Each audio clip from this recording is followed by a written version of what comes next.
Hello students, today we will discuss vouching of receipt side of cash book। आज हम रोकड़ बही के प्राप्ति पक्ष का प्रमाणन डिस्कस करेंगे। देखिए, प्रारंभिक लेखे की पुस्तकों में रोकड़ बही सबसे महत्वपूर्ण मानी जाती है, क्योंकि बिजनेस में सब कुछ धन ही होता है, इसलिए इसमें एरर्स ऑफ फ्रॉड की पॉसिबिलिटी सबसे ज़्यादा होती है। यही कारण है कि इसमें जो ऑडिटर होते हैं इस पुस्तक में की गई एंट्री की जांच करने के लिए सबसे ज़्यादा सावधानी और सतर्कता के साथ इसका प्रमाणन करते हैं। रोकड़ बही का प्रमाणन करने के कुछ पर्पज़ होते हैं, जैसे सभी प्राप्ति और भुगतानों के लेखे किए हैं या नहीं किए गए हैं, इसके बारे में जानकारी लेने के लिए, और प्राप्ति तथा भुगतानों के लेखे प्रॉपर रूप में लिखे गए हैं नहीं, कोई अनुचित या कोई कपटपूर्ण भुगतान तो नहीं किया गया है, और बैंक शेष रोकड़ शेष ठीक है नहीं, इसके पर्पज़ के लिए हमें रोकड़ बही का प्रमाणन करना आवश्यक होता है। अंकेक्षक को प्राप्ति पक्ष के प्रमाणन से संबंधित प्रमाणक संस्था द्वारा लिखे हुए मिलते हैं, इसलिए प्राप्त हुई रकमों में छल कपट की संभावना अधिक रहती है। स्पाइसर एवं पेगलर के अनुसार अंकेक्षक के दृष्टिकोण से रोकड़ पुस्तक के प्राप्ति पक्ष का प्रमाणन भुगतान पक्ष के प्रमाणन से अधिक कठिन होता है, क्योंकि इसमें सिर्फ अप्रत्यक्ष सबूत ही प्राप्त किए जा सकते हैं।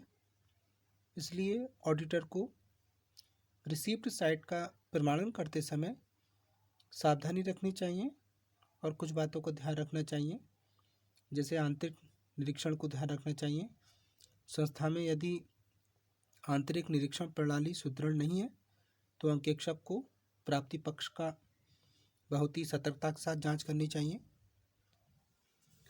अंकेक्षक को इस बात का पता लगाना चाहिए कि पत्रों को खोलने के लिए लिस्ट बनाई गई है या नहीं, उन्हें जो रोकड़ डायरी में मेंशन किया गया है नहीं, रोकड़ डायरी का समय समय पर रोकड़ बही से मिलान करना चाहिए।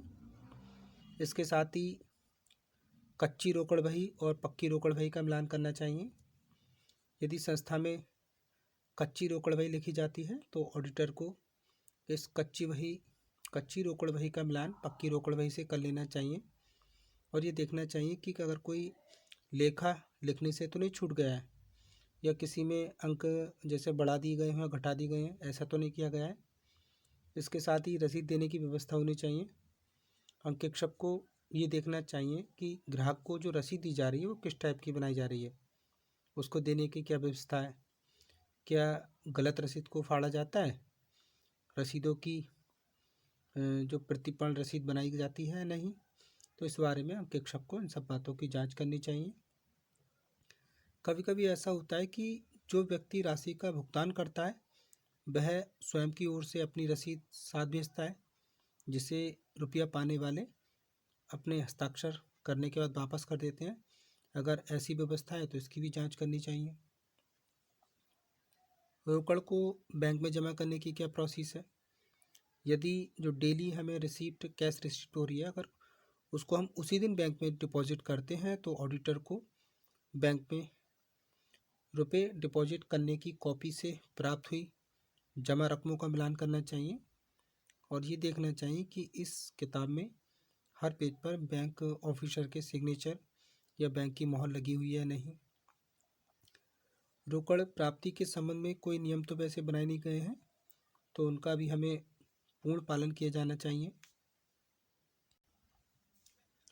प्राप्ति पक्ष में कुछ विशिष्ट मदें आती हैं, जैसे नकद बिक्री, देनदारों से प्राप्ति, ब्याज लाभांश, डूबत ऋण की प्राप्ति, प्राप्त कमीशन, दिए गए ऋण पर ब्याज, प्राप्त किराया, प्राप्य बिल से प्राप्त रकम, विनियोग के विक्रय से प्राप्त रकम या किसी संपत्ति के विक्रय से प्राप्त रकम, अंशों की बिक्री की है उससे प्राप्त रकम, एजेंटों से प्राप्त रकम, क्रय पद्धति से प्राप्त धन, चंदे की राशि आदि।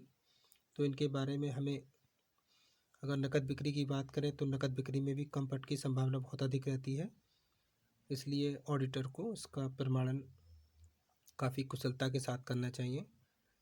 लंकास्टर के अनुसार बिक्री का प्रमाणन क्रय के प्रमाणन की तुलना में काफ़ी कठिन होता है, इसलिए उसे कच्ची रोकड़ बही के दैनिकों की जांच पक्की रोकड़ बही की एंट्री से कर लेनी चाहिए।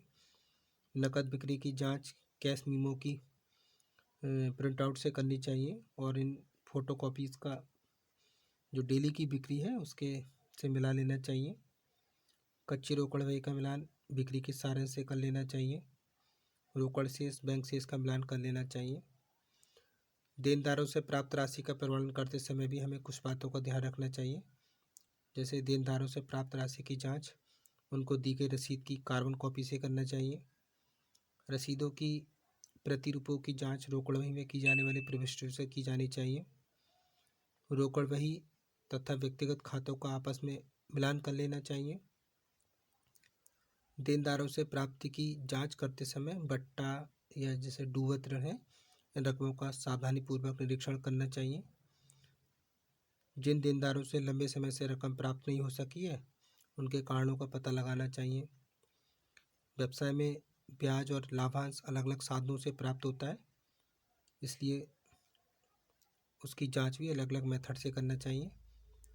प्राप्त ब्याज के संबंध में रोकड़ बही ब्याज खाता व्यक्तिगत खातों का मिलान कर ब्याज की सत्यता की जांच करना चाहिए। बैंक में जमा राशि पर ब्याज की जांच बैंक की पासबुक से कर लेनी चाहिए। यदि ऋण एक बंधक द्वारा सुरक्षित है तो ब्याज की दर एवं भुगतान तिथियों के लिए जो भी अनुबंध किए गए हैं उन अनुबंध को देख लेना चाहिए। लाभांश के संबंध में अंकेक्षक को रोकड़ बही में लाभांश प्राप्ति की प्रविष्टि का लाभांश खाते से मिलान करना चाहिए। यदि लाभांश बैंक के द्वारा वसूल किया गया हो तो उसके लिए बैंक पासबुक और बैंक से प्राप्त सूचना से जानकारी लेनी चाहिए। यदि विनियोगों को लाभांश रहित बेचा गया है या लाभांश सहित खरीदा गया है तो इसकी जांच दलालों द्वारा दिए गए क्रय एवं विक्रय नोट से करनी चाहिए। जब कोई व्यक्ति या संस्था दिवालिया हो जाती है तो इस व्यक्ति या संस्था के निस्तारक द्वारा लेनदारों को कुछ न कुछ पेमेंट किया जाता है। इसे डूबत ऋण लाभांश कहते हैं।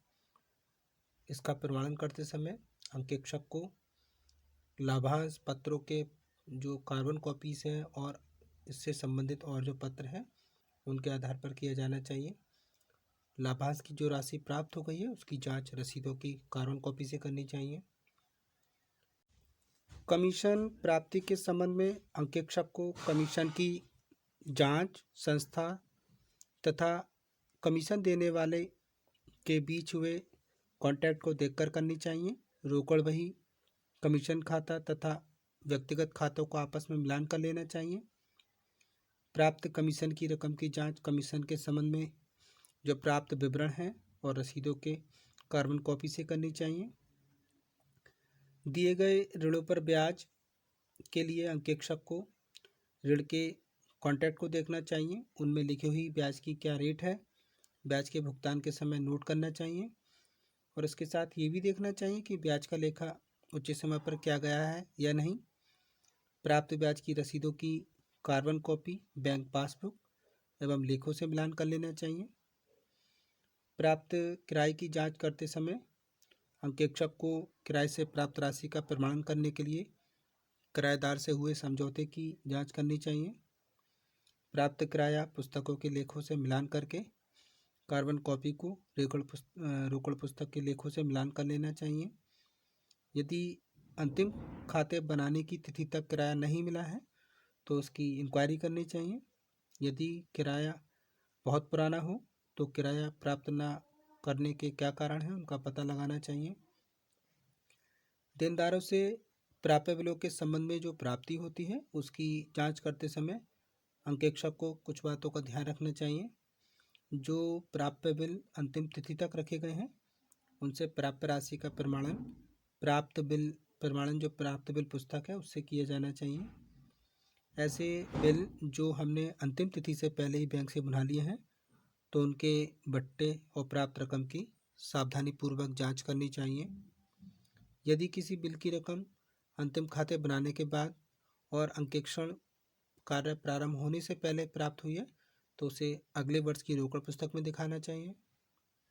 जिन बिलों के भुगतान ड्यू डेट से पहले हुआ है तो उन्हें कुछ रिबेट देनी होती है। और इस प्रकार की प्राप्ति पर अंकेक्षक को ये देखना चाहिए कि जो रिबेट दी गई है वो नॉर्मल रेट से दी गई है नहीं, और छूट खाते को डेबिट कर दिया है नहीं। विनियोग के संबंध में विनियोग के विक्रय से प्राप्त हुई रकम को जांचने के लिए बिक्री नोट से मिलान करना चाहिए और ये देखना चाहिए कि बिक्री लाभांश सहित हुई है या लाभांश रहित। इसके अलावा अगर उनके बीच में कोई कॉन्ट्रैक्ट हुआ है तो उस कॉन्ट्रैक्ट को भी देखना चाहिए। विभिन्न संपत्तियों के बेचने से जो प्राप्त रकम है उसके प्रमाणन को भी हमें बहुत ही सावधानी से करना चाहिए। यदि संपत्ति की बिक्री नीलामी के द्वारा की गई है तो नीलामकर्ता द्वारा भेजा गया विवरण ही प्रमाणक होगा, इसलिए ऑडिटर को इस विवरण को जांचना चाहिए और पत्र व्यवहार से भी जांच करनी चाहिए। अंकेक्षक को इस बात का ध्यान रखना चाहिए कि पूंजीगत प्राप्ति लाभगत प्राप्ति मानकर तो नहीं लेखा कर दिया गया है। यदि बेची गई संपत्ति पर किसी प्रकार का कोई दायित्व है, जैसे कोई डेप्रिसिएशन है, तो उसे पहले ही एडजस्ट कर लेना चाहिए। ऑडिटर को इस बात से संतुष्ट हो जाना चाहिए कि वास्तविक बिल बिक्री की कीमत उसके संबंधित खर्चों को घटाने के बाद ही पुस्तकों में लिखी गई है। अंशों के विक्रय से प्राप्त राशि की जांच अंशधारियों के रजिस्टर और अंश रजिस्टर से करनी चाहिए। आज के समय में अभिकर्ताओं द्वारा विक्रय का चलन बढ़ गया है, मतलब जो बिक्री है एजेंटों से कराई जाती है। इसके साथ साथ जो एजेंट होते हैं उनको उधार बिक्री की वसूली के लिए भी अधिकृत कर दिया जाता है। इसमें फ्रॉड की संभावना बहुत अधिक होती है, इसलिए ऑडिटर को बड़ी सावधानी से जांच करनी चाहिए। उसे एजेंट द्वारा वसूल की गई राशि के विवरण पत्र का मिलान कैश बुक जो होती है उससे कर लेना चाहिए। अंकेक्षण को क्रय पद्धति से प्राप्त राशि का प्रमाणन करने के लिए किराया क्रय समझौते को सावधानी से अध्ययन कर किस्तों के भुगतान की तारीख और ब्याज की दर मालूम कर लेनी चाहिए। इसके साथ ये भी देखना चाहिए कि किस्तों से प्राप्त राशि को मूलधन एवं ब्याज से अलग दिखाया गया है या नहीं, तथा प्राप्त किस्तों की राशि को कार्बन कॉपी से मिलान कर लेना चाहिए। अंकेक्षक को चंदे के बारे में ये देखना चाहिए कि चंदा लेने का पर्पस क्या है। प्राप्त चंदे के बदले में रसीद के कार्बन कॉपी से रजिस्टर सदस्यों के रजिस्टर से मिलान कर लेना चाहिए। इसके अलावा रोकड़ बही और बैंक खाते का मिलान कर लेना चाहिए। यदि चंदा किसी विशेष पर्पस से किया जाता है तो उसका भी मेंशन करना चाहिए। बीमा पॉलिसी के अंतर्गत दावे से अगर कोई मुआवजा प्राप्त होता है तो इसके लिए संबंधित बीमा कंपनी और उसकी जो रिपोर्ट है उसके आधार पर पत्र व्यवहार करके छानबीन करनी चाहिए। अगर कोई आयकर की वापसी हुई है, कोई रकम प्राप्त हुई है, तो वह उचित प्रकार से लेखा पुस्तकों में लिख दी गई है या नहीं, इस बात का भी अंकेक्षक को ध्यान रखना चाहिए। इसके अलावा एजेंटों से प्राप्त रकम, संपत्तियों के विक्रय से प्राप्त रकम, बीमा कंपनी से कोई प्राप्त राशि या चंदा आदि की रकमों की जांच प्रपत्रों से करनी चाहिए। यदि प्रपत्र उपलब्ध ना हो तो हमें पत्र व्यवहार करके इनकी जांच करनी चाहिए। आज की वीडियो के लिए इतना ही। Thank you very much students.